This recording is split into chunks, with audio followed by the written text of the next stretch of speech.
Hello दोस्तों, माली भाई की क्लास में आप लोग का वेलकम है। और आज माली भाई से हम लोग सीखने वाले हैं क्वेश्चन नंबर 16। तो आज हम लोग देखेंगे कि क्वेश्चन नंबर 16 में ऐसा क्या है। तो हम लोग का क्वेश्चन क्या है, determine the AP whose third term is 16 and seven term exceed the fifth term by 12। ऐसा क्वेश्चन थोड़ा देख के डिफिकल्ट लगता है, लेकिन ऐसा होता नहीं है। ये क्वेश्चन जो रहते हैं ना, ये बहुत ही इजी होते हैं। तो हम लोग देखते हैं कि इसमें ऐसा क्या है। डिटरमाइन द एपी मतलब हम लोग को अर्थमेटिक प्रोग्रेशन फाइंड करना है। whose third term is 16 means क्या है, A3 क्या होगा, 16 दिया हुआ है। And the seven term exceed the fifth term by 12 means seven term बोला है, सेवन टर्म है। Exceed the fifth term by 12, exceed बोला कभी ना, तो कौन से टर्म से दिया टर्म बाय 12, बाय 12 है तो प्लस 12 कर देना। और एक्सीड द फिफ्थ टर्म, बस इस तरीके से। कभी भी ऐसा क्वेश्चन आया ना, देख लेना कि एक्सीड मतलब more than the fifth term by 12, तो मतलब A5 से 12 ज्यादा है, 12 ज्यादा है। तो इस तरीके से हम लोग को मिल गया है कि हम लोग को क्या फाइंड करना है। हम लोग को ये गिवन है और फाइंड क्या करना है, AP। समझे? तो इस तरीके से हम लोग ने देख लिया कि हम लोग को क्या क्या दिया है। तो ऐसा कभी भी क्वेश्चन दिखे तो हम लोग को सबसे पहले क्या फाइंड करना होता है, A और D। जो A और अगर D हम लोग को फाइंड कर लिए तो हम लोग को बाकी सब ऑटोमेटिकली मिल जाता है। तो इस तरीके से हम लोग देखेंगे। तो A3 हम लोग को दिया है 16, तो वी नो दैट। तो पहले वी नो दैट हम लोग का फॉर्मूला क्या है, an का a plus n minus 1 two D. ये क्या है, हमारा फॉर्मूला है। तो A3 हम लोग को 16 दिया है, तो n का वैल्यू 3 पुट कर रहे हैं। Put n equal to 3 in formula. तो a का वैल्यू, n का वैल्यू क्या रखे, 3 रखा। फिर a का वैल्यू क्या दिया हुआ था, नहीं दिया हुआ था, तो प्लस n का वैल्यू हम लोग ने रखा है 3 माइनस 1। d का वैल्यू क्या है, नहीं है। तो इस तरीके से A3 हम लोग को कितना दिया है, 16 is equal to a plus 3 minus 1 two d। तो इस तरीके से हम लोग इसको इक्वेशन 1 दे देंगे। तो इस तरीके से हम लोग ने इक्वेशन 1 दे दिया। उसके बाद हम लोग देखेंगे क्वेश्चन में और क्या पूछा था। तो यहाँ पे ऐसे लिखेंगे, इट इज गिवन दैट 7, जो क्वेश्चन लिखा है 7 term exceed the fifth term by 12। तो इस तरीके से तो हम लोग ने ऑलरेडी कर लिया है उसको सॉल्व। तो A7 is equal to A5 plus 12। हम लोग को एक कंडीशन गिवन है। तो इस तरीके से यहाँ पे A7 और A5 है, तो हम लोग को ये कैलकुलेट करना पड़ेगा। वो कहाँ से होगा, वो ये फॉर्मूला से होगा। तो सिमिलरली फॉर्मूला क्या है, an is equal to a plus n minus 1 two d। तो हम लोग n का वैल्यू यहाँ पे क्या रखेंगे, हम लोग को सबसे पहले A5 ही फाइंड करना होगा। तो A7 n is equal to 7, यहाँ पे लिखेंगे put n is equal to 7। तो a का वैल्यू हम लोग के पास नहीं है, तो n का वैल्यू क्या है, 7 माइनस 1। d का वैल्यू भी नहीं है। इस तरीके से A7 आएगा हम लोग को a plus 7 minus 1 6 d। A7 आ गया हम लोग को। और put n is equal to, अपने को क्या 5 ही फाइंड करना है इन फॉर्मूला। तो n की जगह हम लोग ने 5 पुट किया, n का वैल्यू 5 पुट किया is equal to a plus n का वैल्यू क्या था, 5 माइनस 1 इंटू डी। तो इस तरीके से a plus 5 minus 1 4 d A5। तो A5 का भी हम लोग को वैल्यू आ गया है a plus 4d। A5 4d आ गया हम लोग को इस तरीके से। तो हम लोग को देखेंगे, ये हम लोग को पूछा था, हम लोग को ये कंडीशन दिया था। ये कंडीशन में A7 और A5 का वैल्यू हम लोग पुट कर देंगे। तो A7 का वैल्यू हम लोग ये इक्वेशन में पुट करेंगे, तो A7 is equal to A5 plus 12 हम लोग का गिवन इक्वेशन था। तो हम लोग इसको क्या करते हैं, A7 ये A5 को ओ साइड लेके जाते हैं, shifted 12, A7 minus A5 is equal to 12। तो A7 का हम लोग ने निकाला है वैल्यू A प्लस 6D, इसका वैल्यू पुट कर रहे हैं। फिर A5 का वैल्यू क्या है, minus A plus 4D is equal to 12। तो इसको हम लोग सॉल्व कर लेंगे। A प्लस 6D, यहाँ पे माइनस था तो minus A, minus plus minus, तो क्या हो जाएगा 4 into D is equal to 12। तो यहाँ पे ये प्लस है ये माइनस है, यानी कि A में से A जाएगा तो 0 कैंसिल हो गया। अब 6 माइनस 4 यानी कि 6D माइनस 4D बचा है इज इक्वल टू 12। अब D दोनों में कॉमन है, D कॉमन ले लिया। अब 6 माइनस 4, 6 बचा यहाँ पे और यहाँ पे 4 इज इक्वल टू 12। तो 6 में से 6 माइनस 4 करेंगे तो क्या आएगा हम लोग के पास 2 इक्वल टू 12। तो D is equal to 12 upon, यहाँ पे देखो मल्टीप्लीकेशन में है तो वो साइड जाएगा तो डिवाइड हो जाएगा, तो 2 6 जा 12। तो D का वैल्यू हम लोग को क्या आ गया 6 आ गया है। इस तरीके से D का वैल्यू हम लोग को क्या आ गया, D का वैल्यू हम लोग को 6 आ गया है। तो हम लोग का D का वैल्यू हम लोग इक्वेशन नंबर जो A1 है उसमें पुट करेंगे, तो देखते हैं हम लोग को क्या आता है। Put D is equal to 6 in equation 1, तो इक्वेशन नंबर 1 क्या था, 16 is equal to A plus 2D, ये इक्वेशन नंबर 1 था। तो इसमें हम लोग D का वैल्यू 6 पुट करते हैं, 6 is equal to A plus 2 6, तो 6 is equal to A plus 6 2 जा 12, तो 16 is equal to 16 A plus 12, यानी कि अब देखो इसको 16 यहाँ पे था, अब ये प्लस था वो, अगर हम लोग उसको इज इक्वल टू वो साइड लेके जाएंगे तो माइनस हो जाएगा A, तो 16 माइनस 12 इज 4, तो और A इज इक्वल टू 4, हम लोग को A का वैल्यू मिल गया। तो इस तरीके से हम लोग को A और D का वैल्यू मिल गया है।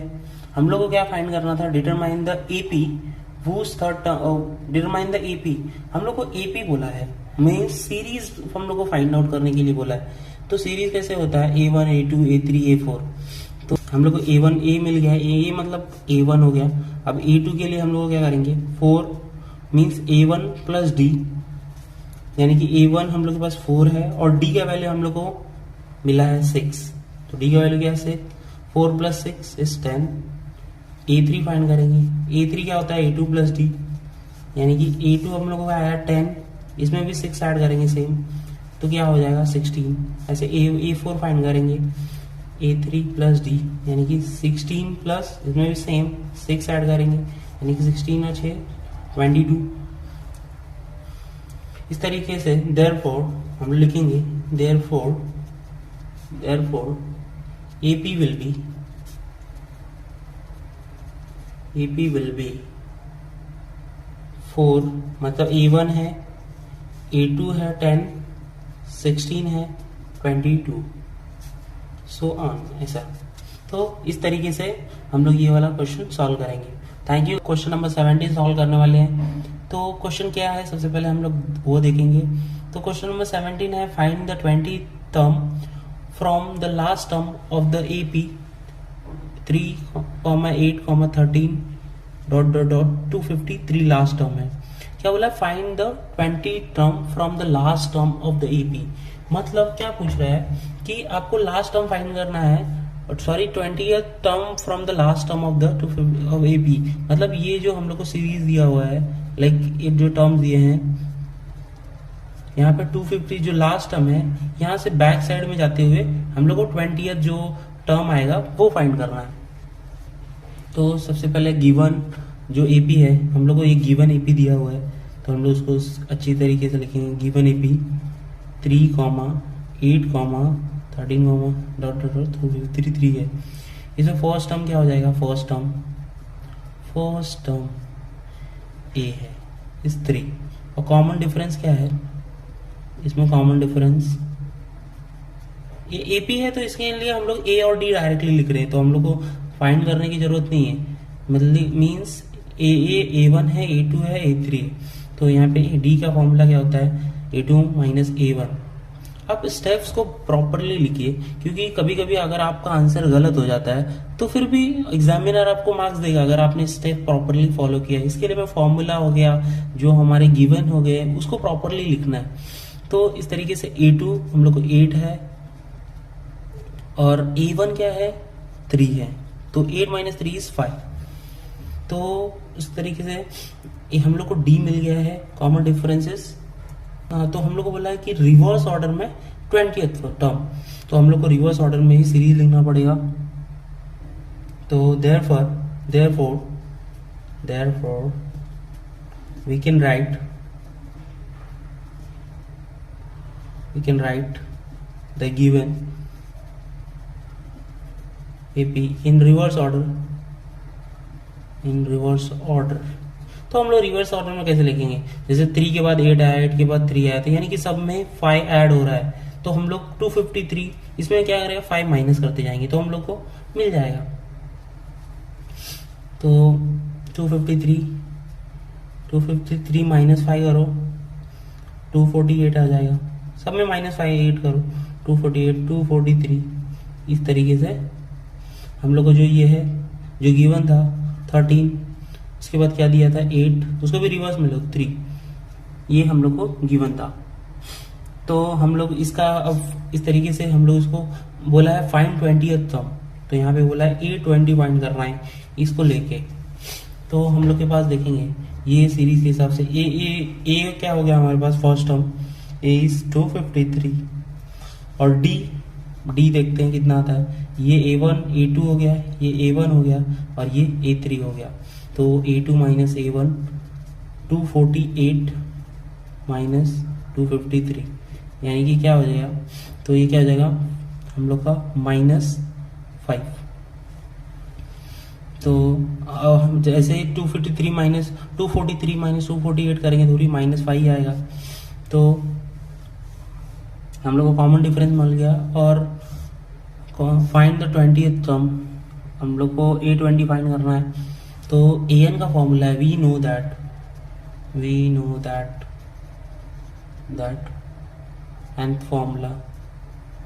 nth टर्म फॉर्मूला हम लोग जानते हैं nth टर्म का फॉर्मूला क्या है। तो en is equal to a plus n minus 1 into D, ये फॉर्मूला है हमारा। तो हम लोग को क्या फाइंड करना है? n इज इक्वल टू 20, जैसे n इज इक्वल टू 20 करना है तो put n is equal to 20 in formula. तो n का वैल्यू 20 पुट किया। अब a का वैल्यू क्या है? 253 है प्लस n माइनस 1 यानी कि 20 माइनस 1। d का वैल्यू क्या है? -5। 253 प्लस अब 20 माइनस 1 19 माइनस 5 253 प्लस यहाँ पे देखेंगे 19 5 प्लस 95, ये क्या होगा? माइनस में आएगा क्योंकि यहाँ पे माइनस का साइन है। तो इस तरीके से 253 माइनस 95, तो इसको माइनस करेंगे 13 में से 5 आएगा तो कितना आएगा? 8 आएगा। और यहाँ पे क्या हो जाएगा? 14 माइनस 9 इज 5 और यहाँ पे क्या आ जाएगा? 1। तो आप माइनस करके इसको देख सकते हो कि कितना आ रहा है। E20 158 यानी कि 28 टर्म क्या आ रहा है अपने को। सो हम लोग लिखेंगे therefore 20th term from the last term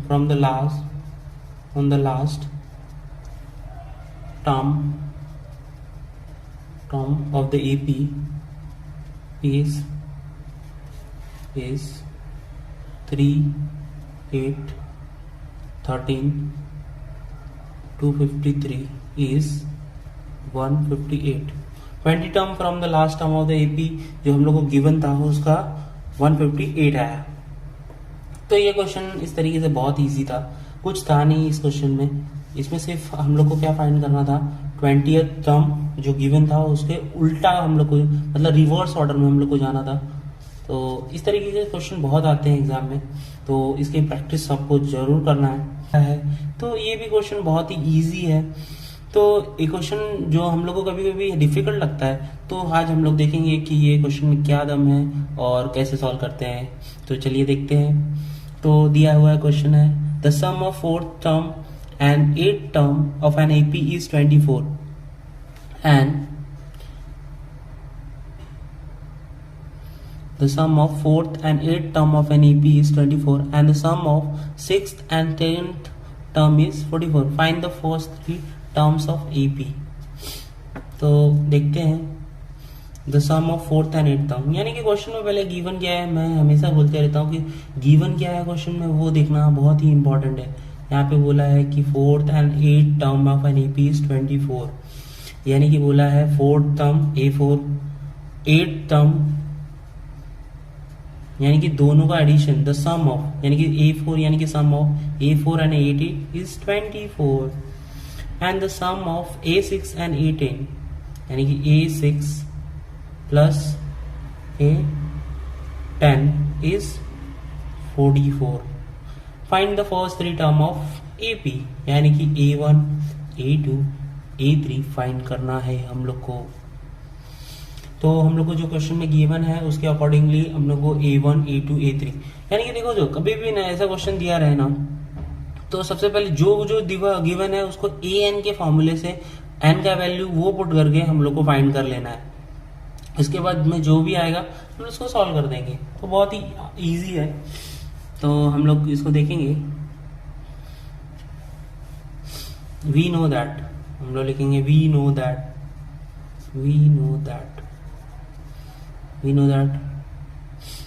an is equal to a plus n minus 1 into d। तो n का वैल्यू क्या पुट करेंगे, put n is equal to 4 in formula. तो हम लोग ना अभी क्या करेंगे, a का वैल्यू 4 पुट किया, a प्लस n का वैल्यू क्या है 4 है, माइनस 1 इंटू डी का वैल्यू नहीं दिया है, a plus 3, 4 minus 1 is 3d, A4 का वैल्यू आ गया हम लोग को इस तरीके से। अब हम लोग इस तरीके से A8 निकालेंगे, put n is equal to 8 in formula. ये हमारा फॉर्मूला है, n का फॉर्मूला, इसका an का फॉर्मूला। तो n का वैल्यू क्या पुट किया 8 इज इक्वल टू a का a plus n minus 1, n का value 8 minus 1 into D, a plus 7d, A8 का वैल्यू आ गया हम लोग को। तो इस तरीके से put n is equal to 6 in formula. तो a का वैल्यू, n का वैल्यू क्या है 6 is equal two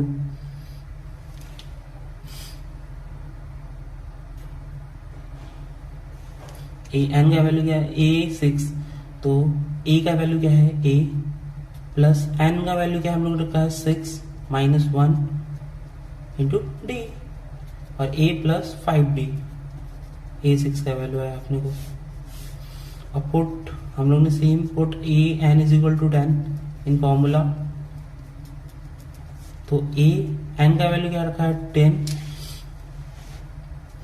is equal to a plus n minus 1 यानी कि 10 माइनस 1 इंटू डी, तो a प्लस 9d। इस तरीके से हम लोग को क्या मिल गया है, सब मिल चुका है यहाँ पे। हम लोग इसको इक्वेशन 1 2 3 4 भी डाल सकते हैं, लेकिन हमें जरूरत नहीं है। तो find the first term of AP। तो हम लोग को ऐसे A4 A8 A6 A10 मिला है, और हम लोग given in the question given A4 plus A8 is 24। तो ये हम लोग को गिवन था। तो A4 का वैल्यू हम लोग पुट करेंगे। A4 का वैल्यू क्या है, A plus 2D, A plus 3D plus, अब A8 का वैल्यू क्या है, A प्लस 7 है, 7D इज इक्वल टू 24। यानी कि इस तरीके से हम लोग को ये सॉल्व करना है। A 2A हो गया प्लस 3D प्लस 7D, तो क्या हो जाएगा 10D इज 24। इसको हम लोग इस तरीके से इक्वेशन 1 बोल देंगे। और हम लोग को दूसरी कंडीशन क्या दी थी, A6 प्लस A10, तो second equation second given that, तो क्या था A6 plus A10 is 44। Second condition यहाँ पे लिखेंगे और यहाँ पे फर्स्ट कंडीशन हम लोग लिख देंगे। तो A6 क्या दिया था हम लोग को A6 कितना है, A plus 5D plus A10 कितना है, A प्लस 9D 44। तो इस तरीके से A 2A plus 9 plus 5 is 14D equal to 44, हम लोग को क्वेश्चन 2। अब हम लोग इस तरीके से इक्वेशन 1 और 2 को इक्वेट करेंगे और हम लोग को A और D का वैल्यू आ जाएगा। देखते हैं किसका वैल्यू आता है। तो फ्रॉम इक्वेशन 2 में से 1 को माइनस कर देते हैं, 2 फ्रॉम 1 वी गेट, तो हम लोग 2 पहले हम लोग जैसा जानते हैं कि हम लोग को इक्वेशन लिख लेना है 44। सेकेंड इक्वेशन है, वन इक्वेशन क्या है 2A प्लस 9 10D 24 1। अब हम लोग को माइनस करना है, तो माइनस के लिए मैंने बोला है 3 बार माइनस लगाना है, माइनस माइनस माइनस। अभी क्योंकि हम लोग माइनस कर रहे हैं तो 44 में से 24 जाएगा, 4 में से 4 गया 0, 4 में से 2 गया 2। अब यहाँ पे देखेंगे ये प्लस है और यहाँ माइनस का साइन हो गया तो कैंसिल हो जाएंगे। अब 14 माइनस 10 हो जाएगा, प्लस अभी यहाँ पे प्लस था तो अभी हम लोग ने माइनस किया तो माइनस का टर्म ये हो जाएगा। तो 14 माइनस 10 इज 4 और D है तो D, तो D is equal to 20 divide by 4 is 4 5 जा 10। तो D का वैल्यू क्या आ जाएगा हम लोग को, D इज इक्वल टू 5। और इस तरीके से D का वैल्यू हम लोग किसी इक्वेशन 1 में पुट कर देते हैं, put D is equal to 5 in equation 1। तो D का वैल्यू इक्वेशन 1 में पुट करते हैं तो हम लोग को क्या आएगा, इक्वेशन 1 क्या है पहले देखते हैं। इक्वेशन 1 है 2A plus 10D is equal to 24, तो 2A प्लस 10 इंटू D का वैल्यू 5 इक्वल टू 24, तो 2A प्लस 50 इक्वल टू 24। तो हम लोग को यहाँ पे क्या मिलेगा, 2A प्लस 50 था तो 2A 24 माइनस 50, यानी कि 24 में से 50 गया तो 26 आएगा, लेकिन माइनस यहाँ पे बढ़ा हुआ है तो minus 2A A is equal to minus 26 upon 2, यानी कि 2 1 जा एंड 2 3 जा 13। तो A का वैल्यू हम लोग को क्या आया, माइनस 13। तो A का वैल्यू माइनस 13 और D का वैल्यू 5 आया हुआ है। तो इस तरीके से हम लोग आगे देखेंगे। तो इस तरीके से हम लोग को A का वैल्यू क्या आया था, माइनस 13 और D का वैल्यू क्या आया था 5। तो हम लोग के पास A का वैल्यू 13 आया, मतलब A1 हो गया है माइनस 13। तो A2 हम लोग कैसे निकालते हैं, A1 प्लस D उसमें से ऐड कर देते हैं। A3 के लिए क्या करेंगे, A2 प्लस D, अगर A4 फाइंड करना होगा तो A3 प्लस D। तो A1 का वैल्यू क्या था, माइनस 13 और D का वैल्यू क्या था 5। तो माइनस 13 था और उसमें 5 माइनस करेंगे तो 13 में से 5 जाएगा तो कितना आएगा, माइनस 13 माइनस 5 इज 8 का जो साइन रहेगा माइनस में रहेगा। यानी कि देखो ये जो कॉन्सेप्ट रहता है बहुत लोगों को नहीं समझ में आता है, तो इसको भी आज मैं डीप में टच करूंगा। लाइक देखो माइनस 13 प्लस 5, तो ये हम लोग कैसे माइनस करते हैं, बहुत लोग ये कंफ्यूज हो जाते हैं कि सर साइन का कुछ समझ में नहीं आ रहा है। तो इस तरीके से समझो कि मैंने किसी से 13 रुपये लोन लिया है, मैंने मतलब किसी से 13 रुपये लिए हैं और मैं 5 रुपये सिर्फ उसको दे रहा हूँ, तो मेरे पास कितना रुपये बचेंगे? अगर मैंने किसी से लोन लिया है 13 रुपये का, आप उसको जाके दे रहे हो 5 रुपये, तो आपके पास कितना, तो आपके पास लोन कितना बचा रहेगा?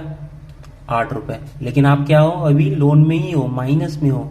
तो इस तरीके से इस कॉन्सेप्ट को समझना होता है कि आपने, जैसे आपको अगर नहीं समझ में आ रहा तो इस तरीके से आप समझ सकते हो कि प्लस मतलब आपके पास जो पैसा है अवेलेबल है, और ये माइनस में है तो आपने किसी से लोन लिया है, या फिर आप माइनस में हो, इस तरीके से। तो इस तरीके से हम लोग को A2 का आया है -8 + 5। अभी देखो -8 रुपये आपको ऊपर लोन था, 5 रुपये आप उसको दे रहे हो, तो आप कितना लोन में अभी बचे हुए हो? 3 रुपये। तो 8 तो भी माइनस में, तो A3 का वैल्यू था -3 + 5। अभी जैसे -3 आप लोन में थे, 5 रुपये आप दे रहे हो, तो आप क्या हो गए? 2 रुपये प्लस में हो गए, मतलब 2 रुपये आपने ज़्यादा दे दिया, तो ये 2।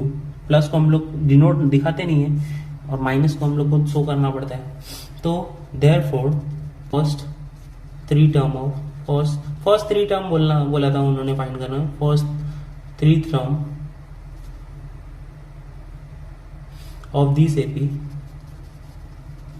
आर, सॉरी यहाँ पे फर्स्ट टर्म हमारा -13 था, तो हम लोग सबसे पहले वो लिखेंगे -13, -8, -3।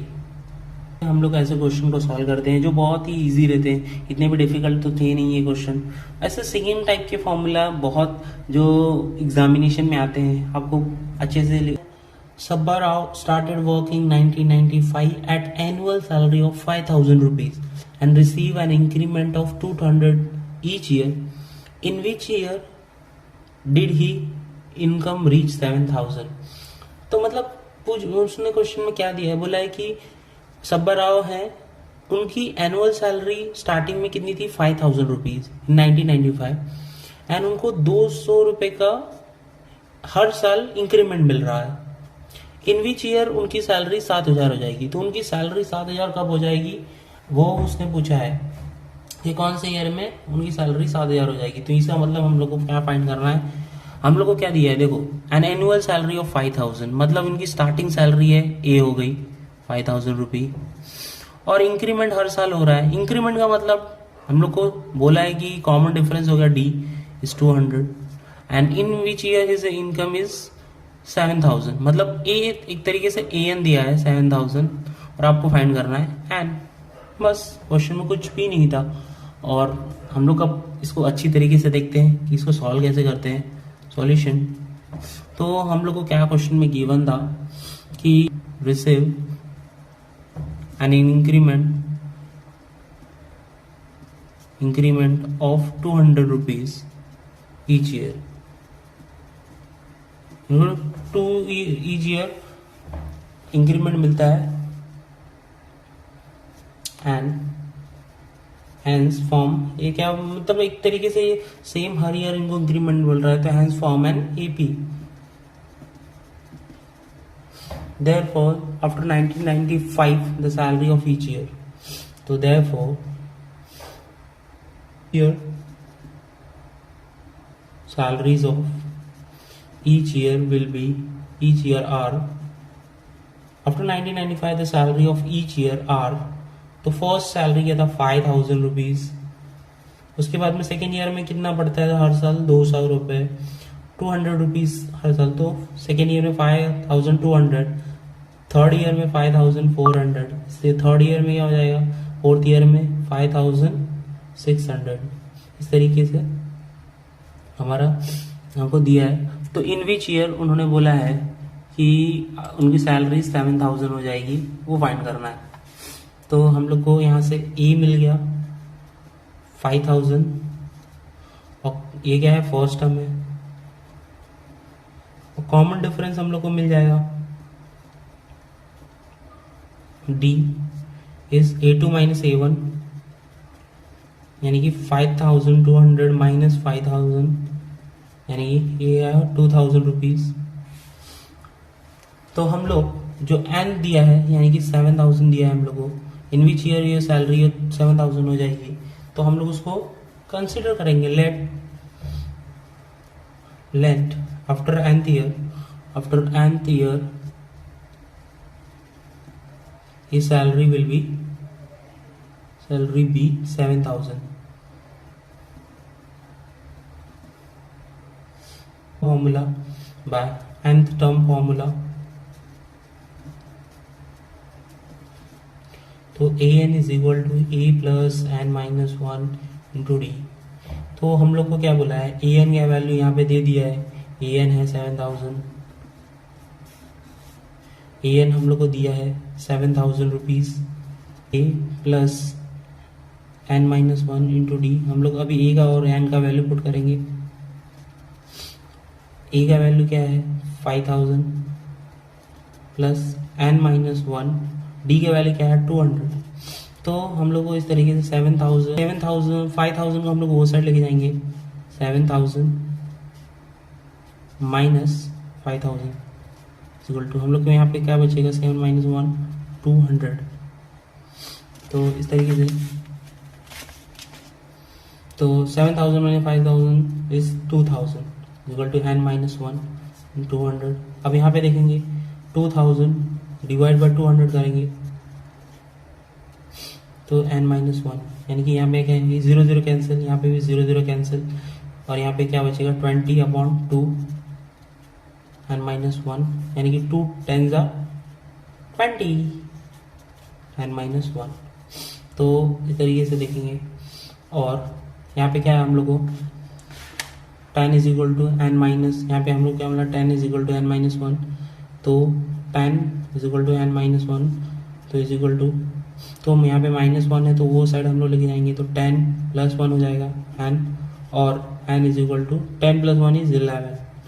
तो हम लोग का n का वैल्यू क्या आ गया 11. उनकी सैलरी फिर 7,000 कब होगी, वो 11th ईयर में उनकी सैलरी 7,000 हो जाएंगी. देयरफॉर तो यहाँ पे लिखेंगे therefore in the 11th year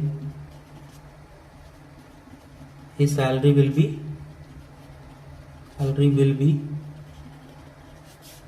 7,000 rupees. तो इस तरीके से हम लोग ऐसे क्वेश्चन सॉल्व करते हैं जो बहुत ही इजी होते हैं. वो आपको कभी कभी देखने में बहुत डिफिकल्ट लगते हैं लेकिन इतने डिफिकल्ट होते नहीं है. सो हेलो दोस्तों, माली भाई की क्लास में आप लोग का वेलकम है. तो आज हम लोग करने वाले हैं क्वेश्चन नंबर 20 जो लास्ट सम है ए एक्सरसाइज का. तो हम लोग देखेंगे क्या है इस क्वेश्चन में. Ramkali saved 5 rupees in the first week of year and then increased her weekly saving by 1.75. If in the next nth week her weekly saving become 20.75, find n. यानी कि क्या बोल रहा है क्वेश्चन में, रामकली सेव मतलब रामकली है जो 5 रुपए in the first week of year, मतलब उसने 5 रुपए बचाया और हर वीकली सेविंग इज 1.75. तो मतलब उसकी वीकली सेविंग क्या हो रही है, इंक्रीज हो रही है 1.75. तो in the next week in the nth week हर वीकली सेविंग बिकम, उसको मतलब nth वीक में उसकी वीकली सेविंग क्या हो जा रही है 20.75. तो आपने को n फाइंड करना है. तो हम लोग को क्या है फर्स्ट यानी कि दिया है फर्स्ट वीक में उसने सेविंग किया कि 5 रुपए, तो a हो गया. और उसका इंक्रीज कितना हो रहा है, इंक्रीज मतलब डी हो गया हम लोग का 1.75. एंड इसके nth वीक की साल क्या है सेविंग 20.75. तो हम लोग को n फाइंड करना है, बस इजी. यानी कि a क्या है 5 हो गया, d 1.75 हो गया, और nth दिया है an यानी कि 20.75, और इस तरीके से n. तो हम लोग an का फॉर्मूला लगाएंगे और हमारा क्वेश्चन सॉल्व हो जाएगा. तो हम लोग इस तरीके से क्वेश्चन देखेंगे. तो गिवन दैट क्या है, Ramkali save 5 rupees in the first week of year and increased her weekly saving by rupees 1.75. तो हम लोग को a का वैल्यू क्या है 5 है. तो फर्स्ट टर्म यहाँ पे लिखेंगे, first term a is equal to 5 और d कॉमन डिफरेंस, उसको common difference is d is equal to 1.75 given है। तो हम लोग और an दिया है,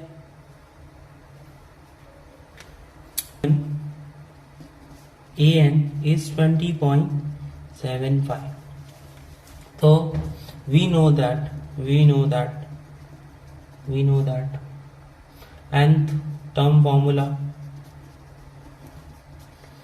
हम लोग जानते हैं। n टर्म का फॉर्मूला क्या है, an is equal to a plus n minus 1 into D. an का वैल्यू हम लोग को गिवन है 20.75 गिवन रहेगा, तो हम लोग ये टिक मार्क कर दें। a का वैल्यू 5, n फाइंड करना है -1, d का वैल्यू हम लोग को क्या दिया है 1.75। तो 20.75 is equal to 5 plus n minus 1। इसको अभी हम लोग बाद में सॉल्व करेंगे। तो सबसे पहले ये जो प्लस है उसको वो साइड लेके जाते हैं। 20.75 minus 5 equal to n minus 1 1.75, यानी कि 20 में से अगर हम लोग अभी इधर देखते हैं कैसे सॉल्व करते हैं। 20.75 उसमें से माइनस करना है 5, यानी कि 5 के डेसिमल के बाद 0 है। तो 5 7 और 20 में से 5 गया तो 15.75। यहाँ पे देखेंगे 15.75 is equal to n minus 1। अब यहाँ पे 1.75 मल्टीप्लीकेशन है, यहाँ पे अगर करेंगे तो डिवाइड हो जाएगा। तो यहाँ पे देखेंगे 15.75 1.75, तो हम लोग ऊपर नीचे ऊपर और डिनोमिनेटर में दोनों में मल्टीप्लाई करेंगे 10 से। न्यूमरेटर और डिनोमिनेटर में हम लोग ने 10 से मल्टीप्लाई कर दिया n माइनस 1, यानी कि ये क्या हो जाएगा 1575। यहाँ पे क्या होगा 1575 और यहाँ पे क्या जाएगा 175 n माइनस 1। अब हम लोग को इसका सॉल्व करना है।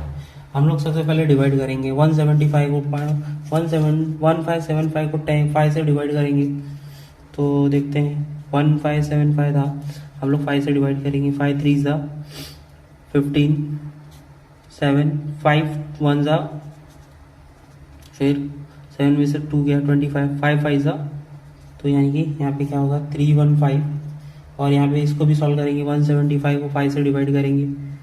5 3 जा 15, तो 25, 5 5 जा 25 इज इक्वल टू 0, तो यहाँ पे क्या होगा 35। अभी हम लोग ने 5 से किया है, तो हम लोग को 315 डिवाइड बाई 35 मिला n माइनस 1। अब इसको हम लोग फिर से देखते हैं, 5 से डिवाइड करें। 5 7 जा 35। अब यहाँ पे देखेंगे 315 को डिवाइड करके 315 को डिवाइड करेंगे 5 से। 5 6 जा 30 और 5 3 जा 50, तो 63 आया अपने को। तो यहाँ पे देखेंगे 5 7 जा 35 और 5 63 आया हम लोग को 63 divide by 7 is equal to n minus 7 9 जा 63 होता है। 7 9 जा 63 n माइनस 1। तो हम लोग को 9 यहाँ पे माइनस में था, तो इस साइड जाएगा प्लस हो जाएगा n। 9 प्लस 1 इज 10 n और n इज इक्वल टू 10। सो हम लोग को n फाइंड करने के लिए बोला था, तो हम लोग को n क्या हो गया, तो n इज n इज 10, हम लोग का n आ गया। सो थैंक यू दोस्तों।